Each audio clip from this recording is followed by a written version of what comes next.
ನನಗೆ ಎಲ್ಲರೂ ಒಂದೇ ಥರ ನೋಡಬೇಕು ಕೋರ್ಟು. ಸೆಲೆಬ್ರಿಟಿ ಇಲ್ಲ, ರಾಜಕಾರಣ ಇಲ್ಲ, ಲೋಕಲ್ ಅಲ್ಲ. Judgement is judgement. Give equal judgement to everybody in this world, I can say. ಅಷ್ಟೇ, ಬೇರೆ ಏನೂ ಇಲ್ಲ. ಕೋರ್ಟ್ ತೀರ್ಪು ಖುಷಿ ಕೊಟ್ಟಿದೆ. ಹಾಗಾದರೆ ಖುಷಿ ಕೊಟ್ಟಿದೆ ಅಂದರೆ ನ್ಯಾಯ ಕರೆಕ್ಟಾಗಿರಬೇಕು. ಖುಷಿ ಅಂತ ಇಲ್ಲ ಇದು ಪಡೋದು, ಅವ್ರ ಫ್ಯಾಮಿಲಿಗೆ ಅದು ಖುಷಿ ಇಲ್ಲ. ಸೊ ನಾವು ಖುಷಿ ಪಡೋ ರೀತಿ ಇಲ್ಲ.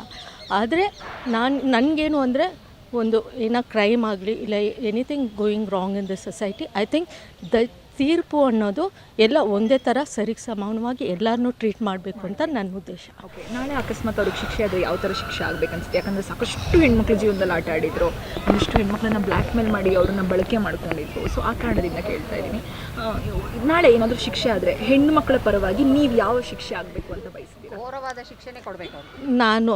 ನಾನು ಹೇಳಲ್ಲ, ಅದು ಜಡ್ಜ್ ಅಂತ ಒಬ್ಬರು ಇದ್ದಾರೆ, ಅವರು ಎಜುಕೇಟೆಡು, ಅವರು ಲಾ ಓದಿರ್ತಾರೆ, ಅವರು ಕರೆಕ್ಟಾಗಿ ಕೊಡಬೇಕು. ಅದು ನಮ್ಗೆ ಗೊತ್ತಿಲ್ಲ, ನನ್ನ ಕಣ್ಣಿಂದ ನಾನು ನೋಡಿಲ್ಲ. ಸೊ ನಾನೇನು ಹೇಳ್ತೀನಿ ಅಂದರೆ, ಜಡ್ಜ್ ಅಂತ ಒಬ್ಬರು ಇದ್ದಾರೆ ನಮ್ಮ ಮನೆಗೆ, ಫ್ಯಾಮ್ಲಿಗೆ ಫಾದರ್ ಹೆಂಗೆ ಆ ಥರ ಈ ಕಂಟ್ರಿಗೆ ಜಡ್ಜ್.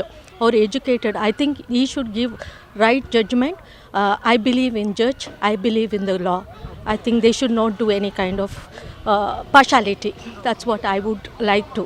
ಇಲ್ಲ, ಖಂಡಿತ ಅವರು ಮಾಡಿರೋದು ಹಾಸನಲ್ಲಿ ಅವ್ರು ಏನೇನು ಆಟ ಆಡಿದ್ರು ಇದೆಲ್ಲ ಹಾಸನ ಅವ್ರಿಗೆ ಗೊತ್ತಿರುತ್ತೆ ಜಾಸ್ತಿ.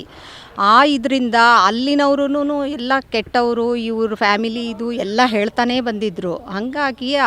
ಹಾಗಾಗಿರೋದಕ್ಕೇ ಅವರು ಅಪರಾಧಿ ಅಂತೇಳಿ ಇದಾಗಿ ತೀರ್ಪಾಯಿತು. ಖಂಡಿತ ಮಾಡಿದರೆ ಮಾತ್ರ ಹೆಣ್ಣುಮಕ್ಕಳ ಜೊತೆ ಜೀವನದಲ್ಲಿ ಆಟ ಆಡಿರೋರನ್ನ ಖಂಡಿತ ಯಾರೇ ಆಗಿರಲಿ ಬಿಡಬಾರ್ದು. ಭಗವಂತನೂ ಬಿಡೋದಿಲ್ಲ. ಅದೇ ಥರ ಜಡ್ಜು ಒಂದು ತೀರ್ಪನ್ನು ಕೊಟ್ಟಿದ್ದಾರೆ. ಖಂಡಿತವಾಗ್ಲೂ ಅದು ಘೋರವಾದ ಶಿಕ್ಷೆ ಇರುತ್ತೆ. ಅವ್ರು ಎಷ್ಟು ಹೆಣ್ಣುಮಕ್ಕಳು ಎಷ್ಟು ಘೋರವಾಗಿ ಅನ್ಬೇಕು. ಒಬ್ಬರಲ್ಲ, ಇಬ್ಬರಲ್ಲ, ಮೂರಲ್ಲ, ನಾಲ್ಕಲ್ಲ, ಎಣಿಸ್ತಾ ಹೋದರೆ ಅಷ್ಟು ಜನ ಇದ್ದರು. ಅಷ್ಟು ಜನದ್ದು ಶಿಕ್ಷೆನೂ ಒಬ್ಬ ಮನುಷ್ಯ ಮಾಡಿದ್ದಾನೆ ಅಂದರೆ ಒಬ್ಬ ಮನುಷ್ಯ ತಗೊಳ್ಳೇಬೇಕು. ಹೌದು, ಅವನು ಘೋರವಾದ ಇದು ಮಾಡಿದ್ದಾನೆ. ಒಂದು ಮರ್ಡರ್ ಮಾಡಿದರೆ, ಒಂದು ಇದು ಮಾಡಿದರೆ, ಒಂದು ಅಪರಾಧ ಮಾಡಿದರೆ ಓಕೆ, ಒಂದೇ ಶಿಕ್ಷೆ ಆಗ್ತಾಯಿತ್ತು. 10 ಮಾಡಿದ್ದಾನೆ, 10 ಶಿಕ್ಷೆ ಪಡಲೇಬೇಕು. ನಾಳೆ ಶಿಕ್ಷೆ ಅನೌನ್ಸ್ ಆಗುತ್ತೆ, ನಿಮ್ಮ ಎಕ್ಸ್ಪೆಕ್ಟೇಷನ್ಸ್ ಪ್ರಕಾರ, ಅಥವಾ ನೀವು ಅಷ್ಟು ಹೆಣ್ಣು ಮಕ್ಕಳ ಕಣ್ಣೀರನ್ನ ನೋಡಿದಾಗ ನಿಮಗೆ ಯಾವ ಶಿಕ್ಷೆ ಆಗಬೇಕು ಅವ್ರಿಗೆ ಅನಿಸುತ್ತೆ? ಇವ್ರಿಗೆಲ್ಲ ಒಂದೇ ಸತಿ ಹಾಕಿ ಸಾಯಿಸಬಾರ್ದು. ಕಾರಾಗೃಹದಲ್ಲಿ ಹಾಕಿ ಒಂದು 14 ವರ್ಷ ಒಂದೊಂದು ಕೇಸಲ್ಲೂ ತಗೊಂಡು, ಹಾಗೇನೆ ಎಷ್ಟು ಅವ್ನಿಗೆ ಇವತ್ತು 40 ವರ್ಷ ಎಷ್ಟು ಮೆರೆದಿದ್ದಾನೋ ಅಷ್ಟು ವರ್ಷವೂ ಅವನಿಗೆ ಇದಾಗಬೇಕು. ಹೌದು, ಆವಾಗ ಅದು ಅರ್ಥ ಆಗುತ್ತೆ. ಇವಾಗ ನಾನೇ ಆಗಲಿ, ನಾವು ಏನೋ ಒಂದು ಮಾಡಿರ್ತೀವಿ, ಇವಾಗ ಒಂದು ಆಕ್ಸಿಡೆಂಟ್ ಏನೋ ಮಾಡಿಬಿಟ್ಟಿರ್ತೀವಿ ಅಂತಂದರೆ ಅದಕ್ಕೆ ಅಯ್ಯೋ ಏನೋ ಗೊತ್ತಿಲ್ದಿರ ಮಾಡಿಬಿಟ್ರೆ ಅದಕ್ಕೊಂದು ಅಪಾಲಜಿ ಕೇಳಿಬಿಟ್ಟು ಒಂದು ಇದು ಮಾಡಿಬಿಡ್ಬೋದು. ಇದು ಗೊತ್ತಿದ್ಕೊಂಡು ಇದು ಏನೋ ಪೊಲಿಟಿಕಲ್ ಇದೆಲ್ಲ ಉಪಯೋಗಿಸ್ಕೊಂಡು ಮನೆಯಲ್ಲೇ ಇದ್ದಾರೆ, ಅಪ್ಪ ಇದ್ದಾರೆ, ತಾಯಿ ಇದ್ದಾರೆ, ಎಲ್ಲ ಪ್ರೊಟೆಕ್ಟ್ ಮಾಡ್ತಾರೆ ಅಂತೇಳಿ ಧೈರ್ಯವಾಗಿ ಎಲ್ಲ ಮುಂದೋಗಿದ್ರು. ಅದು ಮಾಡಿದ ತಪ್ಪು, ಅದು ಮಾಡಬಾರ್ದು. ನಾವು ಕೂಡ ಇವಾಗ ಡಿಪಾರ್ಟ್ಮೆಂಟಲ್ಲಿ ಇದ್ದೀವಿ, ಅದು ನಾವು ಅವೆಲ್ಲ ಮಾಡಬೇಕಾದ್ರೆ, ಡ್ರೈವ್ ಮಾಡಬೇಕಾದ್ರೆ ಎಲ್ಲ ಹುಷಾರಾಗೆ ನೋಡ್ಕೊಂಡು ಮಾಡ್ತೀವಿ. ಯಾರಿಗೂ ತೊಂದರೆ ಕೊಡಬಾರ್ದು, ನಾವು ತೊಂದರೆ ತೊಗೋಬಾರ್ದು ಆ ಥರ. ಬಟ್ ಅವ್ನು ಮಾಡಿದ ತಪ್ಪದು, ಮಾಡಬಾರ್ದಿತ್ತು.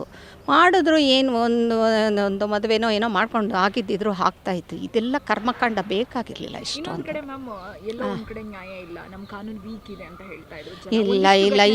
ಇಲ್ಲ ಪಾಪದ ಕೊಡ ತುಂಬೋವರೆಗೂ ಅಷ್ಟೇ ಮೇಡಮ್.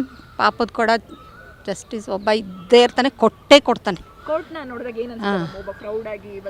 ಅಯ್ಯೋ ಇಲ್ಲ, ಅಯ್ಯೋ ನಮ್ಮ ಕೋರ್ಟು, ನಮ್ಮ ತೀರ್ಪು, ನಮ್ಮ ಇದೆಲ್ಲ ಕರ್ನಾಟಕದ್ದು ತುಂಬ ಚೆನ್ನಾಗಿದೆ. ಬಟ್ ಲೇಟ್ ಅಷ್ಟೇ. ಬಟ್ ಶಿಕ್ಷೆ ಅಂತ ಖಂಡಿತವಾಗ್ಲೂ ಸಿಗುತ್ತೆ. ಯಾರೇ ಆಗಿರಲಿ, ನೀವಾಗಲಿ, ನಾವಾಗಲಿ, ಅವರಾಗಲಿ, ಯಾರಾಗಲಿ ತಪ್ಪು ಮಾಡಿದ್ಮೇಲೆ ಶಿಕ್ಷೆ ಅಂತ.